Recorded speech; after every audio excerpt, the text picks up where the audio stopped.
I'm going to explain why the rich are getting richer while baking a cake. If you think of the economy as the cake that I'm baking, we should all roughly get out what we're putting in. And contributing isn't just paying taxes, it's starting a business, learning a new skill, raising a family, or looking after your community. And the more people put in, the bigger the cake. All of that is what makes Britain richer as a country. After the Second World War, when the economy grew, wages for normal people grew as well. But in the 1980s, that all started to change. Because Margaret Thatcher slashed regulations, weakened trade unions, and lowered taxes for the very rich. So the link between economic growth and wage growth didn't hold in the same way. But what did happen is a boom in assets like house prices. So if you're lucky enough to own a home, that asset has increased in value much more quickly than wages have. But if you don't own a home, it gets harder and harder each day to get on the ladder because the price is rising faster than your earnings. That creates a divide between homeowners and people locked out of the market. But the real divide is between people who own large assets like multiple houses, land, stocks and shares, and everybody else. Because rising assets mean the rich get richer, while stagnating wages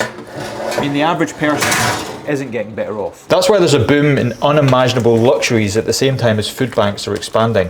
I'll give you one example. You can get a boat that costs as much as educating 60,000 kids for an entire year. An entire town of people educated, or a boat for one person to use for a few months a year.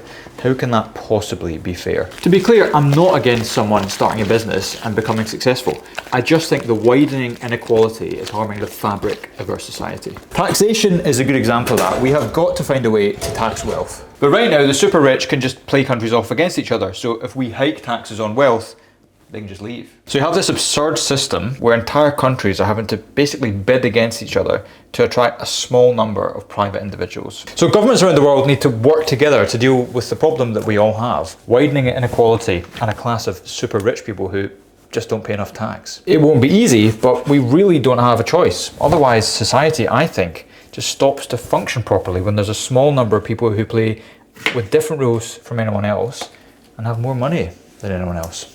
In 1980, the richest 1% took this much of the cake, but today it's more than double. Now the cake is a lot bigger than it was in 1980, but the trends of rising inequality are there. Feels like we're all baking the cake, but fewer and fewer people are actually getting to eat it.